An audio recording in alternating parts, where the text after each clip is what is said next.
Thank you. Good evening, Assalamu alaikum to everybody. I think actually I'm going to sit. I'll keep it quite relaxed tonight. I just want to say thank you so much for inviting me. Thank you to Sophie in the centre for asking me to come along. I don't get often a chance to come and do this. In the profession I work, I guess the work speaks for itself. So we can often spend months and months of intense, discussion and detailed analysis of what we're doing. We put it out, and then it goes out. And I'll often ask people, oh yeah, I forgot to watch it actually. Sometimes that's the end of our work, it's like that. Or people just say, oh yeah, it was very good, and that's about it. But sometimes, like recently last year when we did the Ramadan season, even before it was out, it actually hit the front pages. It hit the front page of the Sun, and it was Ramadan a ding dong. So that was quite an interesting moment. And believe it or not, as filmmakers, there's nothing worse for us. As television people, I guess there's nothing worse than being ignored or being unacknowledged, And a lot of projects, when we pitch ideas and pitch projects, a very insulting response would be, it's got 0.5 written all over it, which is an indication of the audience. So if 0.5 million people just bothered to tune in, you're kind of way down there. This is sort of like, the worst thing you could have made. So I've been lucky enough to make programs where actually I've had 4 million people in one evening sit and watch them. And that actually is the distinction about being a broadcaster. And I've been quite privileged in that I spent a good 10 years at the BBC, man and boy, learning from the ground up with some of the people who actually, they're now the most senior people at the BBC. They're the most senior filmmakers, and they're the most senior decision makers. But I was apprenticed to them, and it was, when I started in those, it did feel like very much like a craft. There was a sense of actually you have to wait and learn and keep your mouth shut and understand different things. And ironically, when I started, well, rather sensibly, I actually didn't make any programs about what I thought was important. I just worked as part of a team and played one of the most minor roles in that team and slowly made my way up. So my first 10 years of my career were really focused around programs. I worked in the history department and the arts department. I had a background in arts, and so I made programs on opera. I've made programs on the people who climbed Mount Everest. I've made programs on the samurai sword. I've been to Japan. So it was this idea that actually the BBC and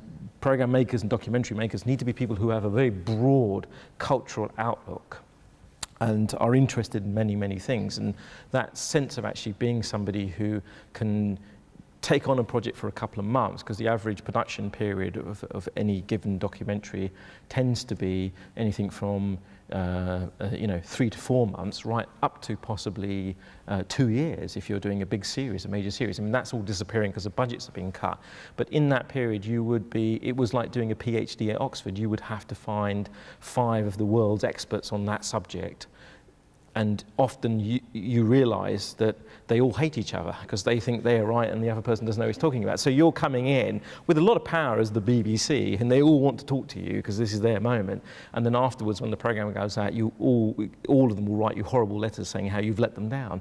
And actually, so in that used to be my life, doing that process. And I did a lot of military history, and I did a lot of history, biographical history, which actually taught me a lot about what responsibilities you have about a person's life when you're actually telling their story. And going back almost 15, 17 years ago, I worked on the story of Muhammad Ali.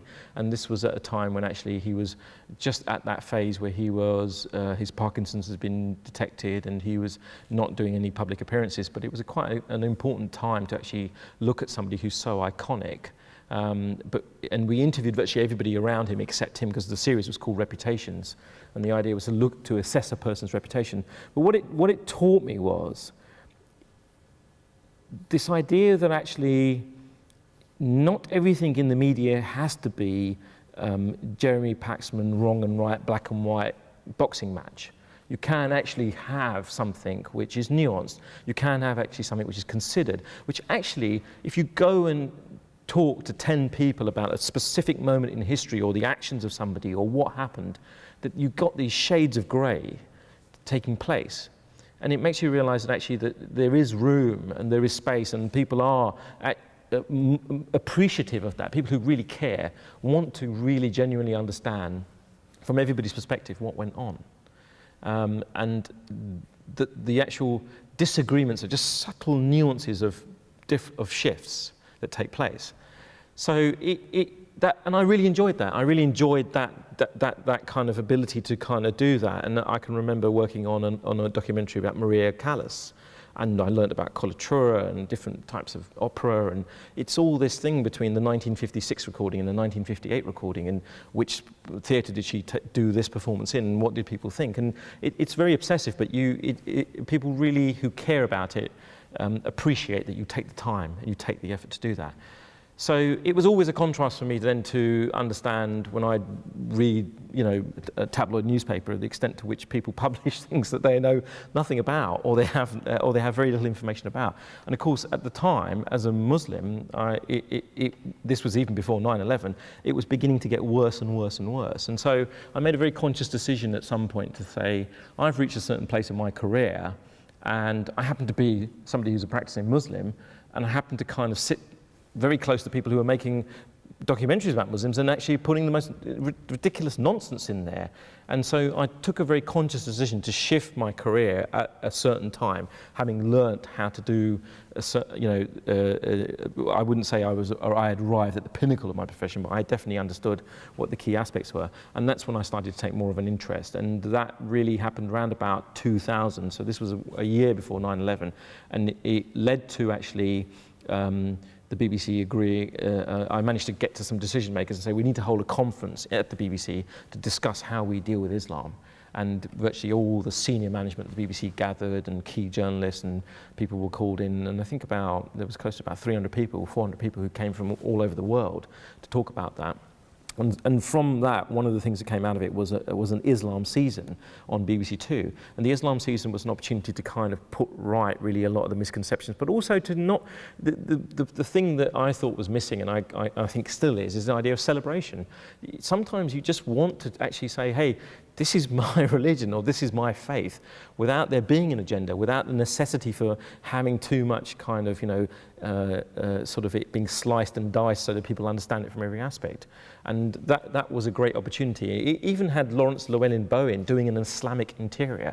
There was an Islamic home front. We did gardens, we did cooking. So we did all these different aspects, as well as obviously some of the bigger ones. And at that time, I was privileged to go off and do a film on the Hajj.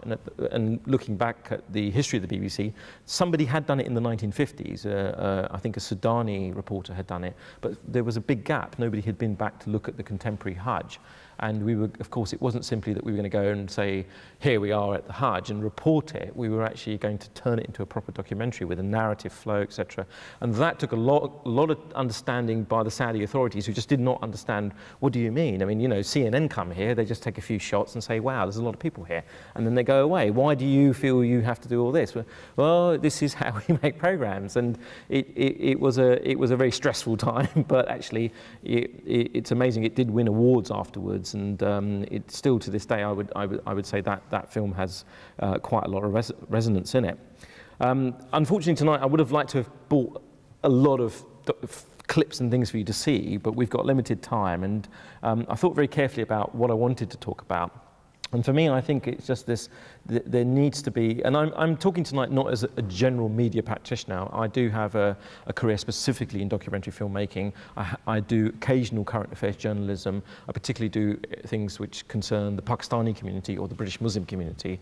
And I try to be very specific around the impact it has on British Muslims very specifically. So I'm not talking in a generic way about Islam all over the world. And I thought tonight I'd like to kind of just talk you through some of the things that I've seen, some of the difficulties and problems that have emerged around it. And I've done similar talks like this, and it very quickly turns into a therapy session where people are really, really unhappy about how Muslims have been represented. So you'll have a huge Muslim audience, and then within, oh man, that's really unfair, brother. Why is that happening? And why is this happening? It's like, whoa, calm down. So the idea is I'm going to sort of tell you some of the issues that we're facing, but then also try to leave on a positive note so there's some sense of hope. So this idea about casting Islam, because often I'm responsible for finding characters, for finding people to say this person should be in the film, and when you have a lot of them, actually this person is not suitable. So that's why I kind of thought that's quite suitable. But it is this idea that actually a lot of things are seen as black and white, and we have to move beyond that. We have to move into this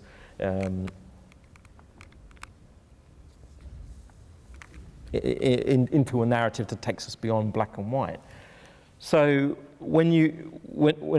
everywhere I've been in the world, if you ever say Islam, they always respond with the West, as the West is the opposite of Islam.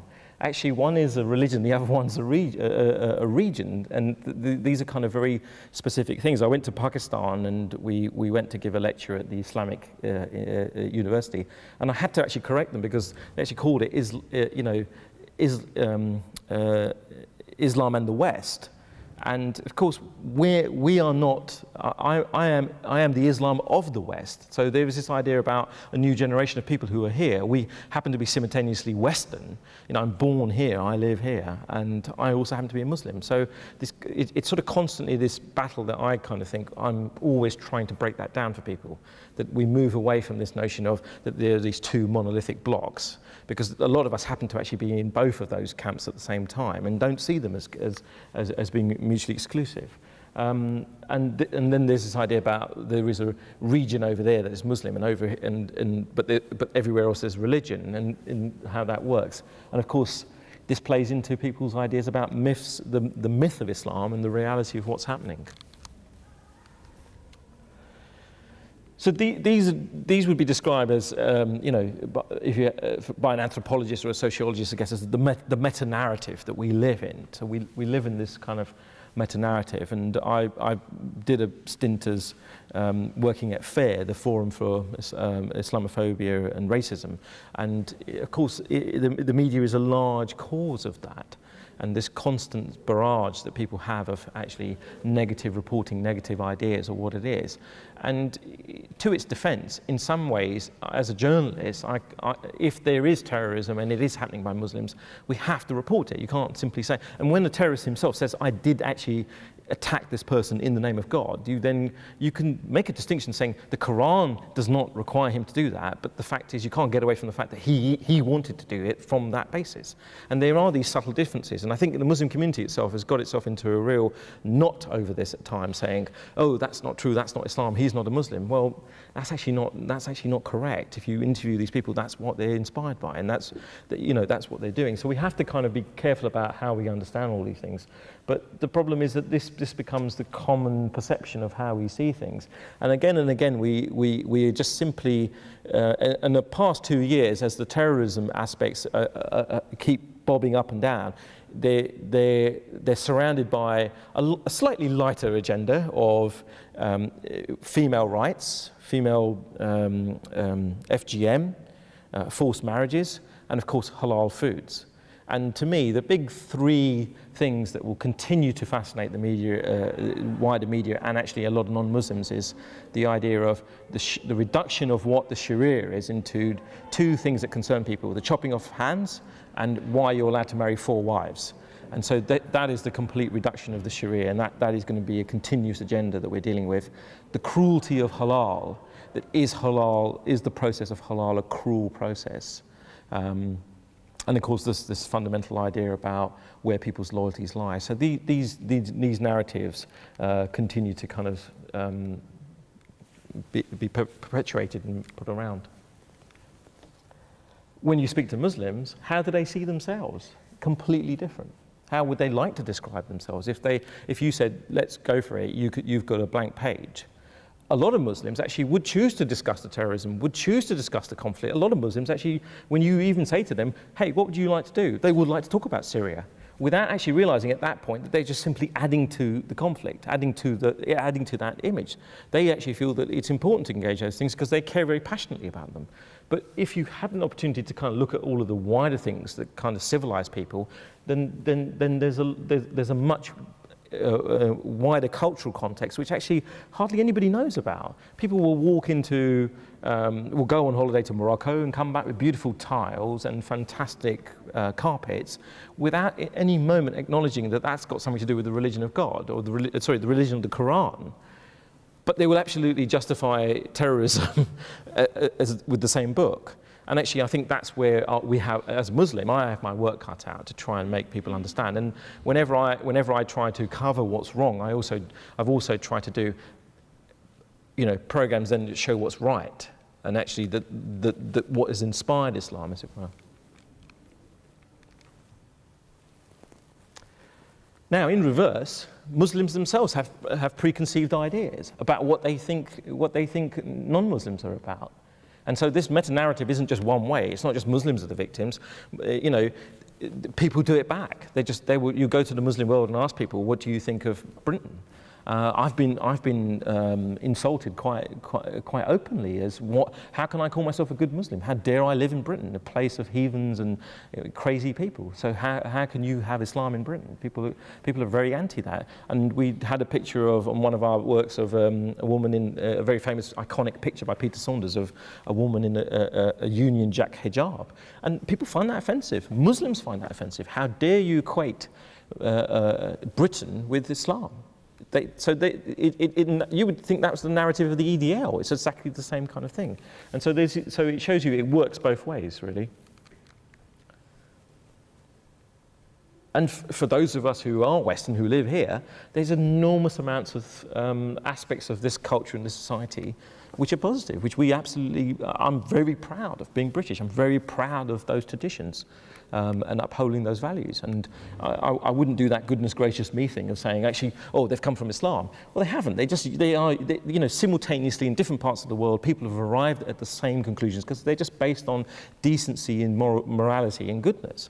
Yes, we as Muslims happen to kind of support all of those things, but we don't have an exclusivity on them. And so also, it's this notion of being objective. I have to kind of make sure I'm not waving some flag and saying we're the only ones who can do this. We have a responsibility to acknowledge what's shared and the fact that that's come from many different sources.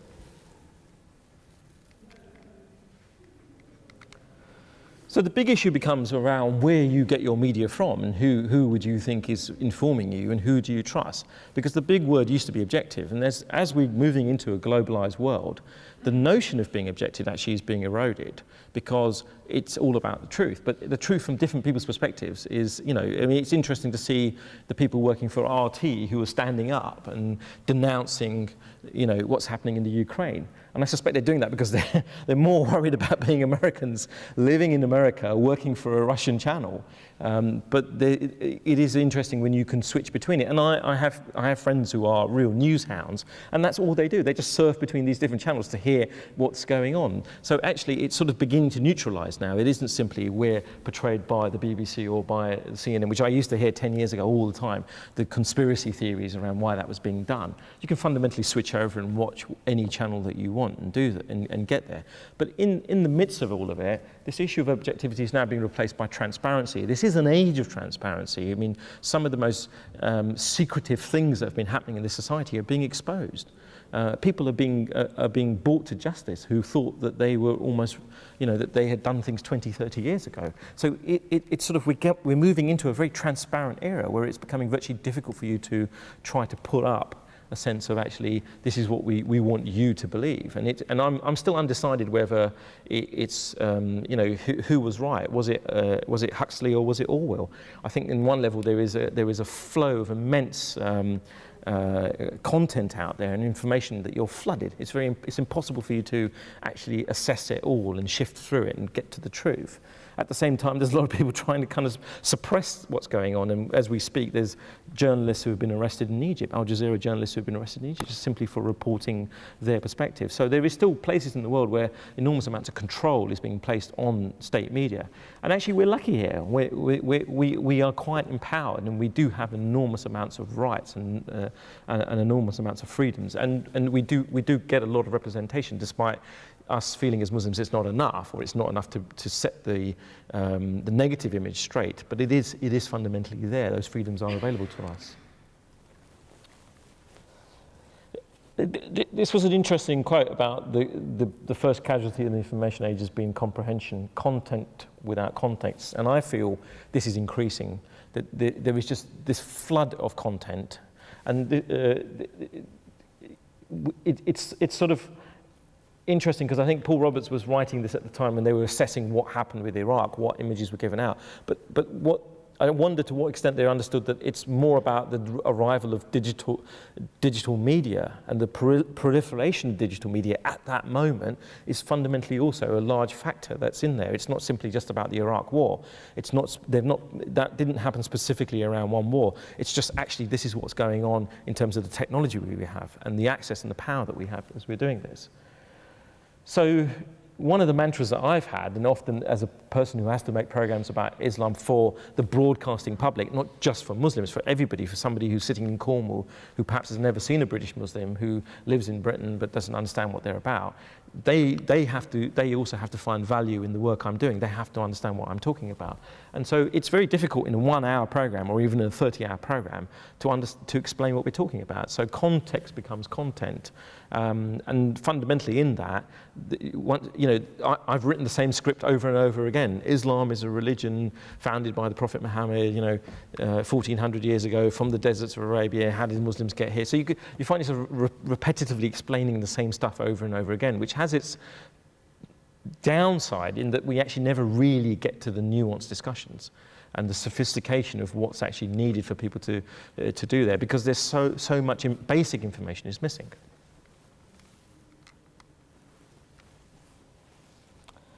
At the same time, we have no tradition of this in the Muslim world. We are behind in terms of actually book publishing, authors, etc. A large part of this sort of creative thinking and academic thinking obviously has been eroded during the whole period of the imperial period. And as we emerge out of that, we're only sort of, barely 100 years or 50, 60 years out of that period. We just don't have this depth of availability of easy access. If we look at some of the stuff that's been done, I've forgotten what it's called, 1001 Nights around Islamic science, etc. You'd think we were the first person who've just discovered that Muslims invented algebra. I mean, this stuff's been there for centuries, but we are the first people who are reclaiming it and feeling proud about it, and now telling our children, actually, we should be proud that this is something to do with us. But it's been buried, it's been hidden underneath, and so we don't have that. But that actually is what makes people it cements your notion of being a citizen, of being civilized and of having this heritage. And actually that is something that's cut up. And when you look at a lot of the extremism, these are also, again and again, the analysis, these are people who are working in isolation. They've completely isolated verses from the Quran, they've isolated the context, they've misunderstood actually how to apply the scholarly rulings, and they've come up with ridiculous notions. At the moment, any given night, you will watch excellent documentaries and dramas on the causes of the First World War and the implications of the First World War. And that was over 100 years ago. But it's something which actually these societies, our societies, American society, Western society, really, really values. That we have to have a sense of who we are, where we've come from, and how we've built that notion. Now, that doesn't exist for Muslims, and I think it's quite an important element that's missing. I worked in the history unit for 8 years, and there was a maxim there, and it was a joke, but it was also the truth, that actually if you wanted to keep on working and you wanted to have a hit program, it was either the Nazis or Egypt. And actually, if you look at what the BBC produces in terms of serious documentaries, you can fling between the pyramids and the Nazis, and it was the genius of Spielberg who actually stuck the two together in Indiana Jones. But it just produces huge ratings. People are always fascinated in that and putting the two together. So in that same way, I think I've always felt frustrated at why, in terms of Muslim media, and there is a lot of Muslim media out there now, why we don't have that. We don't have that consideration, that depth, that really is able to analytically go in and explain and do that thing of, sort of archaeologically laying everything out for us in terms of what's happened, how we've got here. And that's why it's called history. That's why it's called history, because it's his story. It's not ours. At the moment, we have a lot of Muslim media, and there are 3 key blocks that are there.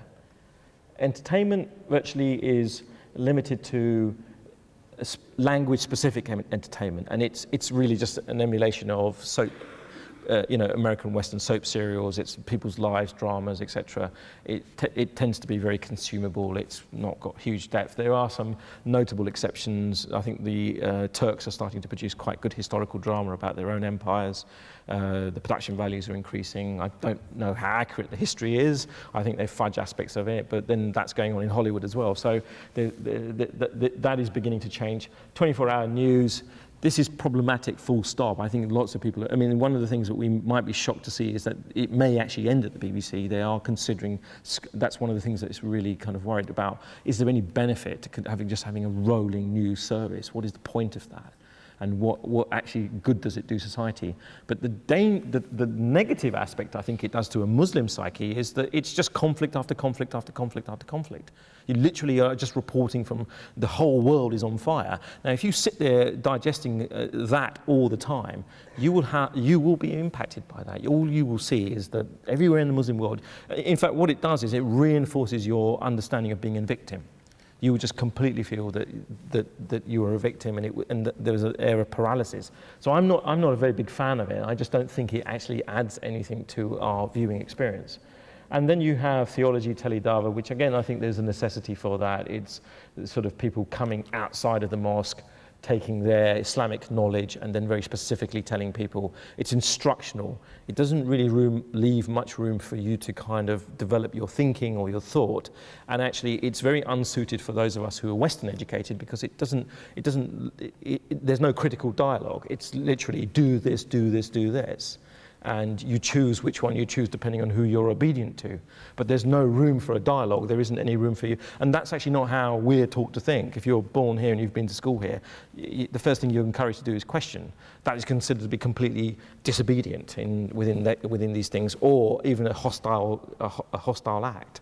So for audiences in this country, or Muslim audiences in this country, it appears very flimsy. It doesn't think like there's any sort of real substance to it. But the positive bit, things are beginning to change. The work I've been doing for the past 3 or 4 years has taken me out of media into actually a much wider sense of assessing what is emerging as a different identity, but also a commercial identity. There was a very seminal book called Meccanomics by Professor Vali Nassar, and there's a prediction actually that there is a vanguard of Muslims emerging who are educated, they have money, they stand aside from the mass of Muslims in terms of they want to think for themselves. They don't necessarily want to follow any specific school of thought or scholar. They're quite capable actually of coming to their own decisions, and they're people who have got no conflict with East or West. They're moving very comfortably. They're moving very comfortably between different countries, and they're moving very comfortably between different sets of identities. They might wear a headscarf, they might not wear a headscarf, but they've all got very high-powered corporate jobs. They fit into that structure, but they're also able to move across. And these are the people who actually are going to be the vanguard of demanding better goods and services for Muslims, and they're really sort of rewriting this sort of understanding of actually the Muslim psyche and how to be. So they're in some of these key cities across the world, and they have a lot of similarities. And what's surprising is when I've virtually sort of been between 6 of these cities in the past 2 or 3 years, and I'll instantly meet people who get it. They get everything I get. I have no advantage of living in London. They absolutely are up to date with every technological thing I have. They've got, in fact, better gadgets than I've got, but they've watched every piece of content I've read. They've read every book I've read, so you can instantly sort of engage with them. And they're quite well versed from talking about James Bond right through to discussing a piece of fiqh.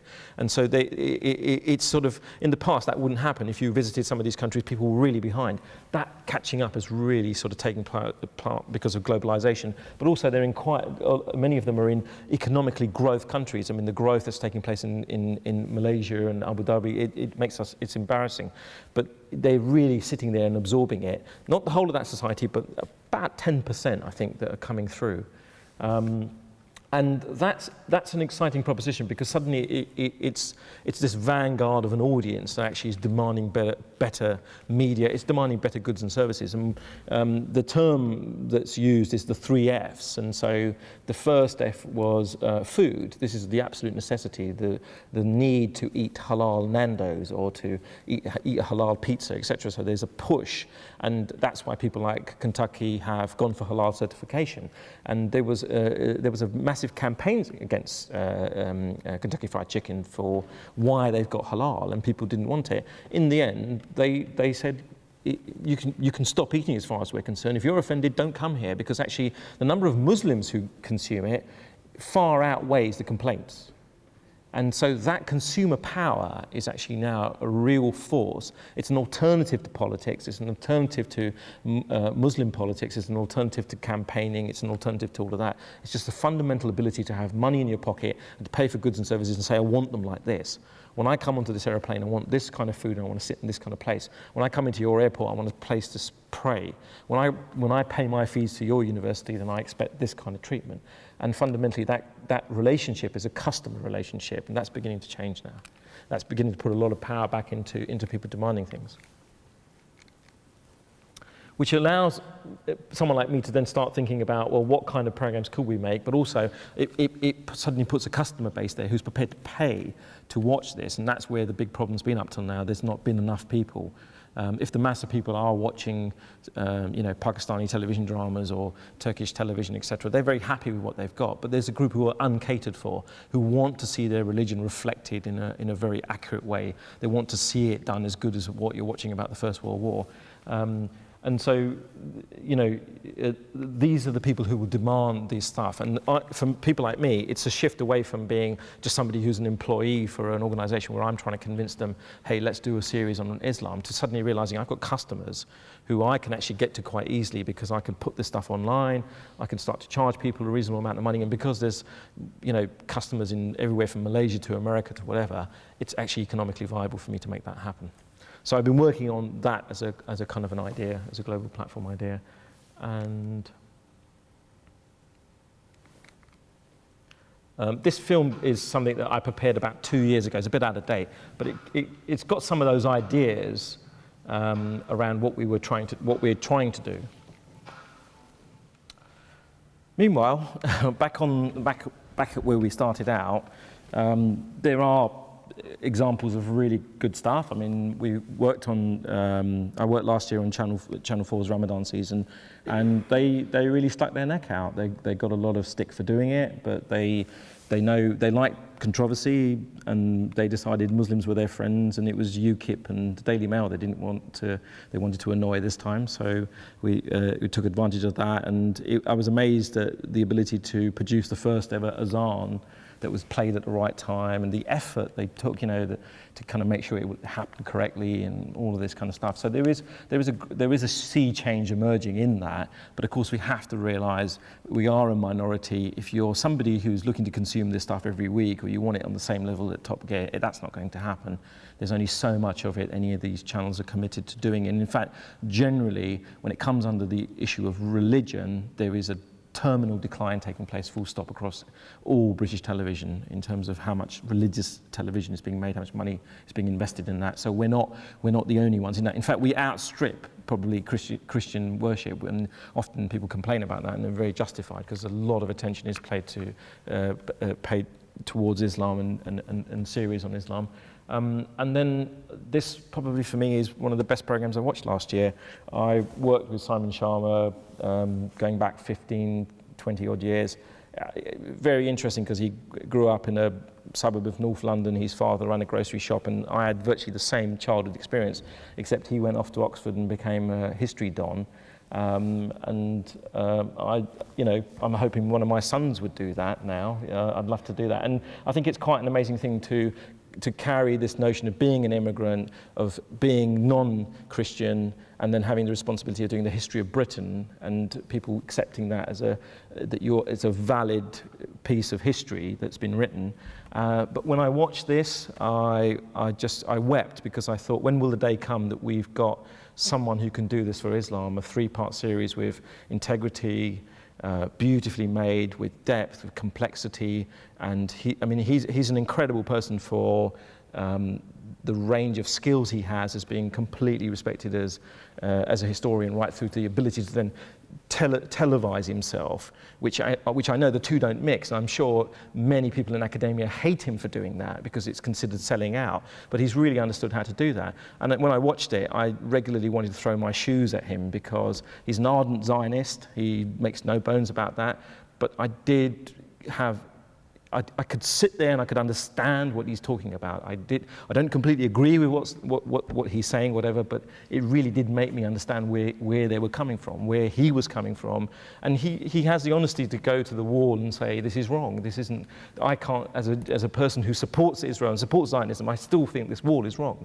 So there's moments in this film which actually, as a Muslim who doesn't support any of that and thinks it's a travesty, is one of the biggest, crimes that we've got on the planet, what's happening there. I still have, it's amazing that we can watch a documentary, and that's what it means to be British, that we can sit here and produce programs like that. But there's other aspects of his culture that were just incredible, that, the arrival of a European jury in New York and America and this impact on Hollywood and all of that kind of stuff. And I am a fan of the Brooklyn Jew. I mean, some of my biggest cultural heroes, from Seinfeld to, Woody Allen, etc., they're all Brooklyn Jews. And it's interesting, this one little neighborhood produces these big hitters. And I hope that we can, in 10, 20 years, look back and say there is such a thing as the North London Muslim or the Cardiff Muslim, and it made an impact. It actually made an impact, from whether it's comedy or whether it's trade or whether it's, that we actually do something. And that is really the value. That's all underlining my work and underlining my message to anybody who wants to listen to it. I'm not a politician, is that it is, the biggest impact we've had in this country is the kebab roll. And don't laugh, because that's actually quite important to people's lives. And but there's a lot more we can give yet. There's a lot more we can give, and that's how we measure it. We don't measure it by how good Islam was in the 15th century, or going back 300-400 years. We measure it by what value are we bringing today? How do people respect that value we bring? I'm going to stop there and